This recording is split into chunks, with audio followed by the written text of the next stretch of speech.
अस्सलामुअलैकुम, welcome to the channel. मेरा नाम है ज़ैनुल आबिदीन और आज मैं आपके लिए एक बहुत ही खूबसूरत किस्म की ब्यूटीफुल किस्म की मशीन लेकर आया हूँ जो कि है ऑल न्यू LC300 2023 मॉडल। ये रही जी व्हीकल और आज की वीडियो में हम इस गाड़ी को डिटेल से देखेंगे और अगर इस वीडियो को देखने के बाद आप इस गाड़ी को ख़रीदना चाहें या इससे रिलेटेड कोई भी इन्फॉर्मेशन हासिल करना चाहें तो ये गाड़ी सैगल मोटर्स पर अवेलेबल है। स्क्रीन पर दिए हुए नंबर्स पर आप कॉल भी कर सकते हैं। So let's get started. Okay जनाब, सो एक्सटीरियर से स्टार्ट करते हैं और सबसे पहले मैं आपको इस गाड़ी का एक्सटीरियर डिटेल में दिखाता हूँ। यहाँ पर अगर आप देखें तो इस गाड़ी की लुक्स बेहद अग्रेसिव किस्म की हैं और बहुत ही मॉडर्न लुक्स हैं। लाइट्स की बात करते चलें तो इस गाड़ी में आपको मुकम्मल तौर पर LED प्रोजेक्शन लाइट्स दी जाती हैं लो बीम और हाई बीम के लिए, और साथ ही इसमें आपको DRLs भी दिए जाते हैं LEDs में ही। फिर इसके इंडिकेटर्स भी सीक्वेंशियल इफेक्ट के साथ आते हैं और साथ ही साथ इसकी लाइट्स में आपको हेडलाइट वॉचर्स का ऑप्शन भी दिया जाता है और ये ऑटोमेटिक होती हैं, ऑटो हाई बीम असिस्ट के साथ आती हैं। नीचे हमारे पास फॉग लैंप्स का ऑप्शन आपको मिलता है और साथ ही साथ ये गाड़ी फ्रंट और बैक पर आपको पार्किंग सेंसर्स भी ऑफर करती है। इसका ऑल न्यू लोगो आपको मिलेगा जिसमें आपको रेडार का ऑप्शन मिलता है और इसमें आपको फ्रंट कैमरा का ऑप्शन भी दिया जाता है। ये गाड़ी एडॉप्टिव क्रूज कंट्रोल के साथ आती है तो इसकी विंड स्क्रीन में आपको कुछ मजीद सेंसर्स भी मिलेंगे। और अगर हम इस गाड़ी की साइड लुक्स की बात करते चलें तो साइड से इस गाड़ी की लुक्स काफ़ी डायनामिक किस्म की हैं। टायर्स हमारे पास 18 इंचेस के मिलते हैं जो कि सिंगल टोन कॉम्बिनेशन में आपको मिलेंगे क्योंकि ये AX वेरिएंट है। फिर इसमें सस्पेंशन जो है आप कोई भी ट्रिम लेवल ले लीजिए, इसमें अब आपको एयरमैटिक सस्पेंशन नहीं मिलती। सस्पेंशन इसकी बिल्कुल कन्वेंशनल वाली आ चुकी है, लेकिन इसका फ़ायदा ये है कि ये सस्पेंशन नहायत मजबूत होती है, लंबे अरसे तक चलने के लिए बेहद रिलायबल डिज़ाइन की जाती है और साथ ही साथ इसकी मेंटेनेंस कॉस्ट बहुत कम होती है। फिर मजीद फीचर्स में ये गाड़ी साइड मिरर्स आपको डोर माउंटेड ऑफर करती है। ये रिट्रैक्टेबल होते हैं, इलेक्ट्रिकली एडजस्टेबल होते हैं। इनमें आपको 360 कैमरा सिस्टम मिल जाता है। फिर उसके साथ साथ साइड मिरर्स में आपको ब्लाइंड स्पॉट डिटेक्शन सिस्टम का ऑप्शन भी दिया जाता है और ये गाड़ी आपको proper smart entry system offer करती है जिसमें आपको फ्रंट और रियर दोनों ही डोर लैचेस के ऊपर सेंसर्स का ऑप्शन दिया जाता है। रियर विंडोज़ की अगर बात कर ली जाए तो ये टिंटेड फीचर के साथ आती हैं और ये फैक्ट्री से ही आपको टिंटेड मिलती हैं। फिर अगर रियर एक्सटीरियर लुक्स की बात कर ली जाए तो इस गाड़ी की आइकॉनिक लुक्स आपको मिलती हैं। साइड स्वैप जाइगेंटिक लाइट्स आपको यहाँ देखने को मिलेंगी जो कि LEDs में होती हैं। इसके साथ साथ AX की बैजिंग यहाँ पर आपको मिलती है, लैंड क्रूज़र की बैजिंग यहाँ पर आपको मिलती है और इसमें रियर कैमरा भी यहाँ पर मौजूद है।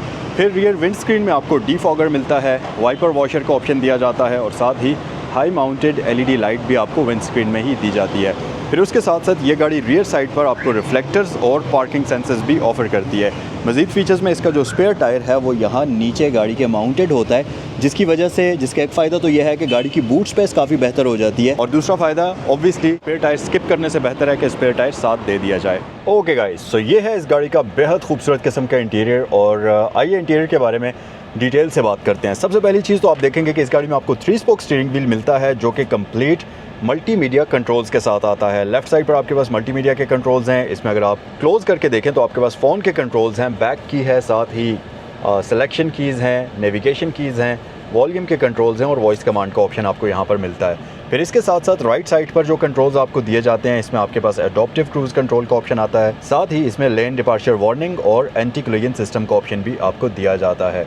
फिर उसके साथ साथ अगर इंस्ट्रूमेंट क्लस्टर की तरफ हम आ जाएं तो आप यहाँ पर देखेंगे कि ये गाड़ी सिर्फ और सिर्फ 13,000 किलोमीटर ड्रिवन है। फिर मजीद हमारे पास MI डिस्प्ले में आपको ये टोटल एवरेज वगैरह शो कर रही है। ऊपर आपके पास लेन डिपार्चर की ऑप्शन है, यहाँ पर आउटसाइड टेम्परेचर शो कर रही है जो कि इस वक्त 46 डिग्री सेंटीग्रेड ये शो कर रही है। फिर उसके साथ साथ डिस्टेंस टू एम्प्टी वगैरह का ऑप्शन है और ये बेसिकली आपको मल्टीपल इन्फॉर्मेशन शो करती है। यहाँ पर आपके पास रेव काउंटर आ जाता है, यहाँ पर आपके पास आ जाता है स्पीड मीटर। अच्छा, अभी अगर आप देखेंगे तो गाड़ी तकरीबन 500 RPM पर चल रही है। यार ये आइडल पर बहुत ज़्यादा लो RPM पर चलती है। ये आप देखें नॉर्मली 1 पर होता है लेकिन इसका जो आइडल पर इस वक्त सुई है वो बिल्कुल 500 RPM पर आई हुई है जो कि अमेजिंग है। ऑब्वियसली आइडलिंग पर ये गाड़ी बहुत कम फ्यूल कंज्यूम करती है। फिर यहाँ पर ऑयल प्रेशर का आपको मिल जाता है और यहाँ पर आपको बैटरी वोल्टेजेस इन्फॉर्मेशन उनकी मिल जाती है और यहाँ पर हमारे पास इंजन हीट इंडिकेटर है और यहाँ पर आपके पास फ्यूल इंडिकेटर आपको दिया जाता है। अच्छा जी, फिर बाकी इन्फॉर्मेशन में अगर आप ऑप्शंस की बात करें तो राइट साइड पर आपके पास एक एयर वेंट आ जाता है। उसके नीचे अगर आप आएंगे तो आप देखेंगे कि यहाँ पर इसमें आपको रियर कोलिजन वार्निंग का ऑप्शन मिलता है, ऑटो हाई बीम असिस्ट है, ट्रैक्शन कंट्रोल का ऑप्शन आपको साथ यहाँ पर दिया जाता है और उसके अलावा मजीद फीचर्स में हमारे पास एक जाइगेंटिक किस्म का डिस्प्ले ये गाड़ी आपको ऑफर करती है जिसमें आपको मल्टीमीडिया के साथ साथ बहुत सारी इन्फॉर्मेशन ये गाड़ी शो कर रही होती है। और घबराना आपने बिल्कुल भी नहीं है ये जैपनीज़ लैंग्वेज देखकर, क्योंकि अब इस गाड़ी की लैंग्वेज जो है जैपनीज़ जितनी भी गाड़ियाँ अब नई वाली मॉडर्न आ रही हैं उनकी लैंग्वेज आप चेंज भी कर सकते हैं। फिर अगर क्लस्टर स्क्रीन की मज़ीद इन्फॉर्मेशन की बात करते चलें तो इसका एक अच्छी बात यह है कि अगर ड्राइवर ने यूज़ करना है तो वो इस डिस्प्ले को यहाँ शिफ्ट कर सकता है और अगर पैसेंजर ने यूज़ करना हो तो वो जस्ट इस बटन पर क्लिक करे इस तरफ तो ये डिस्प्ले जो है ये लेफ़्ट साइड पर शिफ्ट हो जाएगा। तो ये बेसिकली कन्वर्टेबल और शिफ्टेबल टाइप का डिस्प्ले आपको इसमें दिया जाता है। फिर सबसे ऊपर अगर ऑप्शन की बात करें तो इसमें आपको यहाँ पर ये मिल जाता है क्लाइमेट कंट्रोल, जिसमें आप एयर की डायरेक्शन चेंज कर सकते हैं, टेम्परेचर चेंज कर सकते हैं, दोनों ही साइड्स का सिंक कर सकते हैं आपस में, और सबसे लो टेम्परेचर पर आप इसको चला सकते हैं। अच्छा जी, फिर उसके साथ साथ अभी इको पर है तो आप इसको टेम्परेचर को एडजस्ट भी कर सकते हैं। ओके, ये बेसिकली यहाँ से आप इसको कर सकते हैं। ओके ओके ओके ओके, ये रियर टेम्परेचर यहाँ से आप कंट्रोल कर सकते हैं। बेसिकली ये रियर टेम्परेचर आ गया, यहाँ से आप रियर का भी प्रॉपर इसमें 4 जोन मिलता है क्लाइमेट, तो आप फ्रंट और रियर दोनों साइड्स का टेम्परेचर आपके पास यहाँ पर आ जाता है। फिर दूसरा मेन्यू आपके पास साउंड का है, फिर उसके बाद मतलब म्यूज़िक वगैरह का, फिर उसके बाद आपको ये इकोनॉमी का जो मेन्यू है, जो फ्यूल कंजम्पशन है वो शो करती है।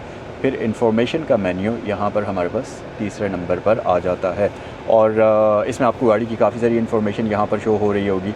अभी इसकी लैंग्वेज जो है उसको चेंज करने की ज़रूरत है, वो आप जो ट्रांसलेटर है गूगल ट्रांसलेटर, उसको कैमरा से लगाकर आप लैंग्वेज ढूंढकर इसकी चेंज कर सकते हैं, जो कि बड़ा इजी सा प्रोसेस होता है। फिर उसके साथ साथ मज़ीद अगर फीचर्स की बात करते चलें तो ये गाड़ी सेंटर में आपको 2 एयर वेंट्स ऑफर करती है, एक वहाँ पर है बिल्कुल उस तरफ, और एक आपको राइट साइड पर मिलता है बिल्कुल इस तरफ ड्राइवर के लिए। फिर उसके साथ साथ यहाँ पर आपके पास मैन्युअली कंट्रोल्स भी मौजूद हैं। इनमें बेसिकली ये टेम्परेचर के लिए बटन्स हैं, ड्राइवर पैसेंजर के लिए यहाँ से आप ऑटो पर रख सकते हैं, ऑफ़ कर सकते हैं, और ये फ़ैन की स्पीड को कम ज़्यादा कर सकते हैं, और ये आपके डिफॉगर के बटन्स आ जाते हैं। नीचे ये मल्टीमीडिया के लिए आपको कंट्रोल्स मिलते हैं, जिसमें वॉल्यूम है, मैप की है, पावर, मेन्यू, ऑडियो, होम, वो सारी चीज़ें यहाँ पर आपको मिलेंगी। फिर साथ ही इस गाड़ी में आपको DVD प्लेयर का ऑप्शन भी यहाँ पर देखने को मिलता है, और नीचे हमारे पास एक और स्टोरेज एरिया है। जब आप उसको ओपन करेंगे तो आपके पास यहाँ पर डिफरेंट ऑप्शंस आती हैं, जिसमें इस तरफ SD कार्ड का ऑप्शन है, यहाँ पर आपके बिल्कुल उसके साथ USB टाइप A का ऑप्शन है। दूसरी साइड पर अगर आप देखेंगे तो यहाँ पर कुछ मज़ीद ऑप्शंस आपको मिलती हैं, जिसमें आपके पास USB पोर्ट का ऑप्शन आ जाता है, और 12 वोल्ट की पावर आउटलेट आपको दी जाती है। फिर उसके साथ साथ ये गाड़ी 10 स्पीड ऑटोमेटिक ट्रांसमिशन के साथ आती है, जो कि बेसिकली ट्रिपट्रॉनिक होती है, तो आप इसको मैन्युअली भी चलाना चाहें तो वो भी आप कर सकते हैं। इलेक्ट्रिकल पार्किंग ब्रेक इसमें आपको दी जाती है ऑटो होल्ड के साथ, साथ ही इसमें आपको कप होल्डर्स मिलते हैं, और सबसे मेन चीज़ जाइगेंटिक किस्म की आर्मरेस्ट आपको मिलती है, जैसे यहाँ से भी ओपन कर सकते हैं और यहाँ से भी ओपन कर सकते हैं। फिर उसके अलावा मज़ीद बात करें तो इसकी सीट्स बेसिकली फैब्रिक वाली हैं, लेकिन ये इलेक्ट्रिकली एडजस्टेबल हैं। इनके ऊपर ये आफ्टर मार्केट लेदर के कवर्स इंस्टॉल हुए हुए हैं। ग्लव बॉक्स इस गाड़ी में अच्छे और डिसेंट साइज़ का आता है, और ये लॉकेबल भी होता है, और इसके अंदर आपको डिफरेंट कंपार्टमेंट्स भी मिलते हैं। फिर उसके साथ साथ इस गाड़ी के जो कैबिन मिरर है ये ऑटो डिमिंग के ऑप्शन के साथ आता है। सनरूफ इस गाड़ी में आपको दिया जाता है, और ये बेसिक सनरूफ होता है, पैनोरामिक इस गाड़ी में आपको नहीं मिलता। फिर साथ ही यहाँ पर आपके पास सनशेड्स मौजूद हैं, जिनके ऊपर आपको वैनिटी मिरर्स और लाइट का ऑप्शन भी दिया जाता है, और इधर कार्ड होल्डर का ऑप्शन भी आपके पास मौजूद है। इसको हम नीचे ही कर लेते हैं ताकि सूरज की रोशनी कम आए। अच्छा जी, ये तो था इसका कंप्लीट फ्रंट इंटीरियर। आइए ज़रा रियर साइड पर चलते हैं और इसके रियर इंटीरियर को डिटेल में एक्सप्लोर करते हैं। अच्छा जनाब, फिर अगर इस गाड़ी के रियर इंटीरियर की बात करें तो स्पेस की भाई यहाँ पर कोई भी कमी नहीं है, आप बिल्कुल आराम से यहाँ पर बैठ सकते हैं। फिर चाहे वो नी रूम हो, चाहे वो हेड स्पेस हो, आपको बहुत डिसेंट किस्म की स्पेस इस गाड़ी में मिलती है। सेंट्रल पैसेंजर आराम से बैठ सकता है, हम्प तो यहाँ पर मौजूद है, लेकिन इतना कोई बड़ा हम्प नहीं है, इजीली आप बैठ सकते हैं। फिर एक और अच्छी बात यह है कि रियर पैसेंजर्स के लिए प्रॉपर आपको यहाँ पर ड्यूल जोन क्लाइमेट कंट्रोल मिलता है, और उसकी सेटिंग सारी यहीं पर आपको बैक साइड पर दी गई है, जिसमें आपके पास ऑटो का ऑप्शन भी मौजूद है। फिर साथ ही पीछे आपके पास यहाँ पर 2 टाइप C की चार्जिंग पोर्ट्स भी हैं, और साथ ही एक 12 वोल्ट की पावर आउटलेट का ऑप्शन भी आपको दिया जाता है, और ऊपर हमारे पास लाइट्स भी मौजूद हैं। अच्छा, रियर पैसेंजर्स के लिए अगर वेंट्स की बात की जाए तो यहाँ सेंटर में हमारे पास AC वेंट्स मौजूद हैं, और ये रूफ़ के ऊपर भी AC वेंट्स का ऑप्शन दिया गया है। फिर साथ ही साथ हमारे पास आर्म रेस्ट आ जाती है, जिसके ऊपर आपको कप होल्डर्स का ऑप्शन भी दिया जाता है। ओके गाइस, तो ये था आज का रिव्यू। आई होप कि ये वीडियो आपको पसंद आई होगी। कमेंट सेक्शन में अपनी थॉट्स से ज़रूर आगाह करें, और मुझे बताएं कि ये खूबसूरत सी SUV आप लोगों को कैसी लगी। अगर वीडियो पसंद आई है तो वीडियो को लाइक करना मत भूलें, चैनल पर नए हैं तो सब्सक्राइब करें। आपसे नेक्स्ट वीडियो में मिलते हैं। अस्सलाम वालेकुम।